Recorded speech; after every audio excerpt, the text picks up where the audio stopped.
We got Sean. They got friends. This is awesome. Oh, there's kids on What's screen. up, I'm man? fine. I'm happy now. That's all I need. Don't encourage him. You can't not. I come pre-encouraged. Whenever Kiss is shown, I immediately. It's like I did my research. I knew Hal was a big Kiss fan. you didn't know. I did know. That's why I did that. Oh yeah, you did. Yes. It's my first Kiss album I bought when I was 5 years old. The first thing I ever bought with my own money at a flea market in Friendship, Indiana. It was the original album, and I saw every tour since 1980. Oh my goodness. Wow. First one I saw was Rupp Arena. My mom took me because I was a huge Kiss fan. I dressed up as Kiss, with three of my friends in elementary school, and we would dress up as them, and we would perform Alive 2. Well, it was Alive at that point, Alive on desks, because those would be the big platforms. Yeah. And then for our school, we'd lip sync the whole thing for the school. I did my multiplication tables, my 3s and my 4s, dressed as Paul Stanley. True story. Oh, that's awesome. True story. I was love on that. That's true. I was on the radio station. We had a guy named who called himself Dr. Love, and he would, in Frankfort, Kentucky. He was the local DJ, and he heard about this, and all four of us came down there in costume, and we introduced I think when Destroyer came out, like he had us dressed. We were dressed up on radio. Awesome. On radio. To introduce, and there's a picture of me circulating around when I'm like 9 years old as Paul Stanley with my little like Jackie Chan haircut, and my long underwear with the chest cut out of it that my mom made, and my painted galoshes, and my rain boots painted with wood soles stuck to That's them. perfect. Yep. And I could not have been prouder, and I still am. Wow. And years later, so start there. The reason we got tickets to the show, my dad is an architect for the state of Kentucky. Uh-huh. My dad designed the first 2 fully solar homes in the whole country. They were in Kentucky. They're built into the side of a hill. They're hot, insulated by the hill. It's hillbilly solar. So he did that. He worked for the state, and he repaired all the old buildings. So we would make like square nails in a crimp in the backyard, like with a little press that my dad had. And my dad and I would sit and make square nails to fix the old library building when I was a kid. And across from his office at the government was the Food Commission. And Kiss films all their shows. They always have. But they had to get permits in some countries, or in some states. Some states didn't give a shit, but some you had to. If you want to film anything, you've got to get a permit. It didn't cost you anything most of the time, perfunctory, but they did it. Right. And a lot of times to grease the wheels, they'd give tickets. So the guy who ran the office was a born-again Christian and thought they were Knights in Satan service and was Right. freaked out by them. And so he wouldn't even let the tickets in his office. They were in that little letter holder outside on the wall. Oh my And he gosh. literally wouldn't even lean out the door when the guy dropped them off. They were in an envelope. And he goes, Sparks, hey Sparks, I know your kid likes that devil music. There's some tickets if you want them there in that thing right there. And my dad got them, and there were 2 tickets. And they were okay, but they were like the kind of seats you give to government employees. Right. They're up, like on the side stage, or whatever. And my mom is very attractive. And she took me to the show in like this little halter top thing or whatever. And she was like, we were very disappointed in the seats or whatever. I was like, and she was like, I'll work it out. And she just breezed us right by like 4 security guys because she was so hot. And then 4th row, Paul's side of the stage, right in front of his microphone, 10 years old, Oh my arena. God. Wow. And I'm dressed as him, right, in my little outfit. And Paul's playing, and he goes, points right at me. And I would be lying if I didn't say that was a life-changing moment, that being seen by somebody that I was so amazed by made me feel like I existed in the world. And one of the reasons I wanted to become an entertainer was because if I could do that for somebody else too, that's amazing. Like, it wasn't that suddenly I was like touched. My little kid self believed that or whatever. My adult self has some perspective on it. Right. If you could give that to somebody else, what a crazy gift. Yeah. What you could set in motion, the ripples in that pond, right? And so Paul did that. And fast forward, I've done I Love the 70s for VH1, and Yeah. I brought my own Kiss dolls. I'm the only person, like, they brought Kiss dolls in this box. Like, you ever seen these? And I'm like, seen them. I have 2 sets. Paul's got a broken leg because he was having sex with my sister's Barbie. That's all I'm going to tell you. It's a true story. And it was like I would, any Kiss question they had, I just, I will go. So two moments. I dated this girl when I was doing Queer as Folk in Toronto. She moves to Florida. I'm down there doing stand-up. I haven't seen her in years, and we have a very fond, loving friendship now. And I'm like, when I'm coming down, I want to take you to dinner. I haven't seen you in a long time. Check in with you. And I have to go to the radio. We'll go to breakfast because she had a thing. We'll go to breakfast, and I have to go to this radio thing in the morning. I go to the radio to promote my stand-up show. Uh-huh. And the guy goes, "Hey man, I know you're a big Kiss fan. Paul Stanley's on next." And I was like, "Oh, cool. I'll have to listen to it in the car." And he goes, "No, he's coming in." And I was like, "Oh, I'm sorry. What I meant to say was, I will be loitering here like a psychotic stalker somewhere near the bathroom." And Somewhere near the bathroom. So I literally stand out in the hallway, and I'm assuming he comes in the way I came in. So I'm looking down the hallway like, "That's Paul here. Paul's here." And I hear behind me, "Hey, Hal." And I turn around, and Paul's like, "That was so great," because when they told me when I was on the air that he was coming, so I just went into my I Love Kiss spiel. Right. Like, it was so great. He goes, I'm doing this art show tonight. Do you want to come? And he invited me to his art sale. That's what he was in town for. He was selling his art. He does his gallery in Miami all the time. And so he's been there several times. He was there, and I was like, yes, I would love to come. So met it later, blah, blah, blah. Go down there, and he hit on Vida, my old girlfriend, like the whole time we were there. I was like, dude, come on. It's great. Then I get a text message recently from Richard Marx. Oh. And I did celebrity duets with Richard Marx. And he was great. I've always been a fan from Chicago. My ex-girlfriend in Chicago used to babysit his kids. Never met him and stuff. Was random as hell. And he was very cool when we were on the show. And we trained numbers when we had dinner a couple times, but I haven't seen him much since COVID. And I feel like I need you to read this, so it's not me saying it. I want you to read the text. This is the text that he just sent me, like, when is this? This is February. So this is just recent. Hey, dude. Been so long. I had dinner tonight with Paul Stanley, and our waitress was a middle-aged woman from Mexico who's a fan of yours and said, "Mr. Stanley, do you know how much House Sparks loves you?" And Paul said, "I do, actually. Hope you're well, brother." Oh, my God. That's awesome. I do, actually. Like, oh, baby. That is awesome. Oh, my God. I do, actually. And you know what? I went on my show, my live stream that I do that day, like when that came in, and I was like, I got to tell everybody in the audience what this just happened. Yeah. And I was like, I don't know who this woman is. I don't know what the restaurant is, but I need to tell you guys something. Whoever she is, she gets free Nerd Halen tickets for life. I adore her, and like that's just so lovely. Anyways, but to imagine that bank shot of somebody, he points me out. Yep. Yeah. At that show, and then I have an impact on this woman where she's watched me enough on my live stream, which is largely political comedy and that kind of stuff. Like, I definitely go into my, everybody knows I'm a huge Kiss fan, but still, Yeah. I've talked a few times about how much it means something to me. It's not just, a music choice I have. Yeah. There's a depth to it that I will defend till the end. And that had an impact on her, so that in that situation, when she's looking at a table with Richard Marx and Paul Stanley, she is compelled to tell Paul Stanley that I love him.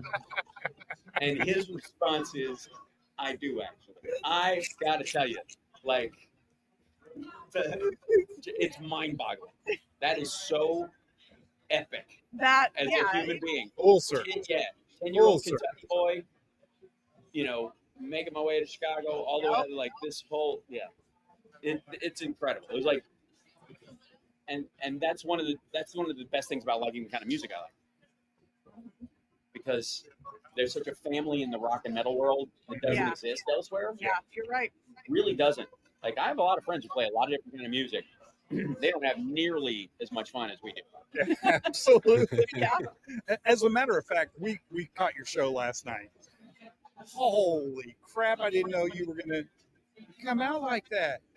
I Oh, didn't know you could sing like that. oh, right, yes. Holy! sing, He's but- like, oh yeah, Yeah. that little thing. Well, yeah, well, you know. I act, I do this, I do singing, I Holy do. crap! Well, you know, I would like to say for the record that it is a modern invention that people can only do one thing. Oh, There yeah. used to be a day in this country where it was expected that actors could Yeah. dance You're and right. sing and do Yep. comedy and drama and television, and they would do a commercial and nobody cared, and it was never no skin off anybody's nose what you were doing. But then this branding bullshit just laser focused everybody into making them almost. You have to. It's not enough that you don't do other stuff. You have to be inept at it. Yeah. I was at one point I was going to do a record called "How Dare They," and it was going to be me covering songs by actors who put out songs. So like Oh. "Heartbeat" by Don Johnson, and "Rock On," and a Rick Springfield tune. Yep. Yeah. Anything off "Living in Oz" is fantastic. And like Yeah. Now you got me. yeah. I love Rick Springfield. Man. Okay, Oh yeah. so let's talk about the guitar player that is Rick Springfield Uh-huh. and the songwriter that is Rick Yes. Springfield. Yes. And what a beast that dude is live. And secondly, the lyrics that this guy managed to sneak on the radio. I know, right? Go look at the written words for Oh, Souls. Uh-huh. When I remember being, what was I, 14? He held her tighter and tighter as he danced inside her. What the hell did that boy just say? She on knew that? from the moment that she let him in. Yeah, right. I love that fucking song. Allison, like the Oh. song about him like having an affair, an stage. accidental affair, essentially with a girl that he was mixed up with in the soap opera because there was like jealous Yeah. boyfriend bullshit Yep. while they were doing that. Allison's just awesome. And my buddy, okay, so I had a band in high school called Seismograph because it's the instrument that measures how rock moves. What's up? And my guitar player is my buddy Johnny Million, who's in Chicago, and he's my radio co-host on my radio show now. We've been friends since high school, and I love him to death. And he's a killer player. And he's got fingers so long they look like the legs of the face hugger in Alien. Like he met Steve Vai, and he's probably a foot taller than Steve Vai. And he was like, "I'm curious, do you mind?" And they put their fingers up, and Steve Vai's fingers were longer than his. Like he's like Wow. crazy. Wow. But like Johnny's a great player. Huge. He got me into Queen when I was in high school. We're both huge Kiss fans. Mm-hmm. I became the singer of the band because I was the only one who didn't play an instrument that Yeah. time. And there was a song called "Me and Johnny" Me and Johnny. on Living in Oz. Back in Australia. Yeah, right. Johnny's still living back in Australia. I hear he's got himself a wife. I think he is. I'm still chasing Whatever whatever it it is. is. You put me out here You're on the road in the first place. I love that fucking record. Love it. Living in Oz, like that riff. I've done it at the Ultimate Jam Night. I'm like talked them into letting me do it there. Really? I remember I got in a lot of trouble. Rick had a contest, like when you could call 1-8, it wasn't 1-800, it was 1 something, something, something. I want to hear your next lyrics to, or next verse to Living in Oz, the Yeah. song Living in Oz. And I kept calling it and calling it and calling it. It racked up a phone bill. I mean, Right. and my parents are like, What is it? what the hell is this? Well, I'll show you. Oh, I was in so much trouble. Did he wanted to see if you knew the second verse? Is that what it was? Or Yeah, another an extended verse, another verse. To Oh, yeah, like add your own. Yeah, Right. And He was crowdsourcing back before it was cool. yeah. But also on that, just a few years back, he also had a contest where he said, "Hey, I want to take anybody that wants to do it and have them be my backup singers on my new song, I Hate Myself. Oh wow. And what he did was like, you film yourself, send me the link, and I'm going to extract the audio and put you're going to be a backup singer. So I did that. Awesome. In lots of different ways. I had some screaming in there. I did some melodic. He's probably like, Randy, Right. Randy. You know? And a little bit later, the album comes out. I'm in the liner notes. That's awesome. Dream come Right. That's my Paul Stanley moment. Right. It was Springfield moment.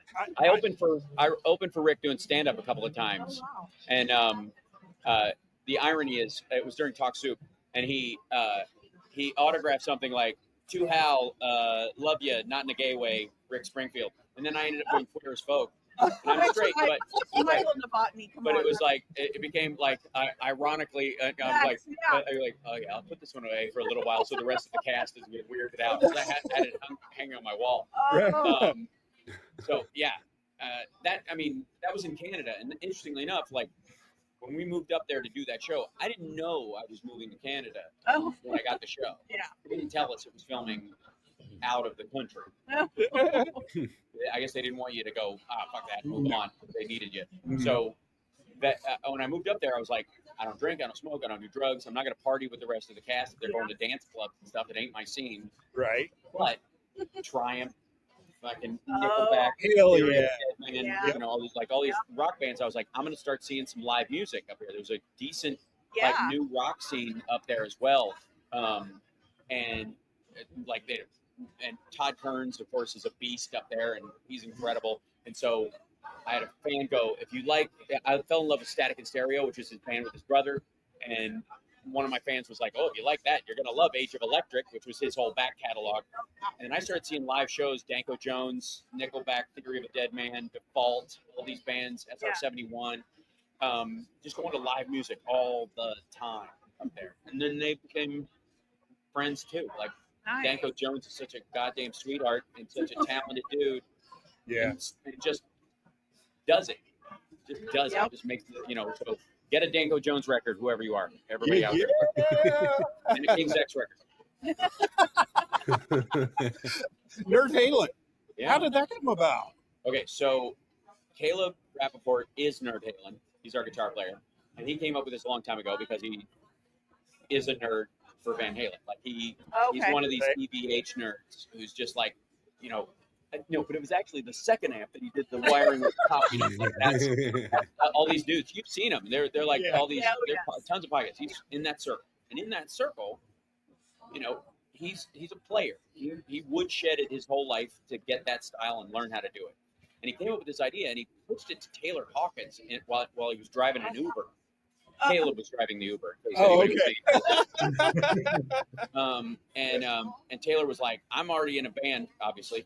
It was the Foo Fighters at the time, and he goes, "But it's a great idea. You should totally do this. It's fantastic. I would totally come see it." And he goes, "Would you jump up and play with us sometime?" And he goes, "Absolutely."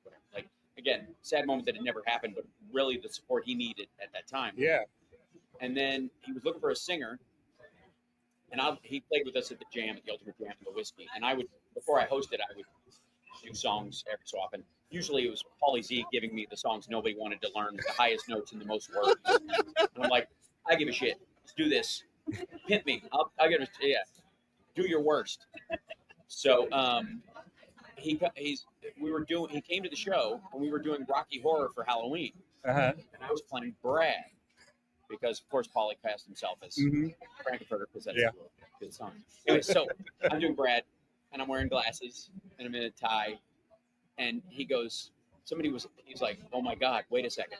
You think Hal Sparks would sing in Nerd Halen?" And everybody's like, "Ask him." So he comes up to me like an 8th grade boy trying to ask me to a dance, you know, like, "Hey, I don't know, like, you probably don't. Maybe I don't know if you have this band thing, and maybe if you'd be interested, it's called Nerd Halen, and I need a singer." And I was like, "I'll do it." Like before I finished the sentence, I was like, "I'm in," because people need effortless joy. And that in and of itself was reason to do it. I was like, of course, that's awesome. What a silly, wonderful thing. And so we started doing it. We did 4 shows, and then COVID hit. And then there's a long pause.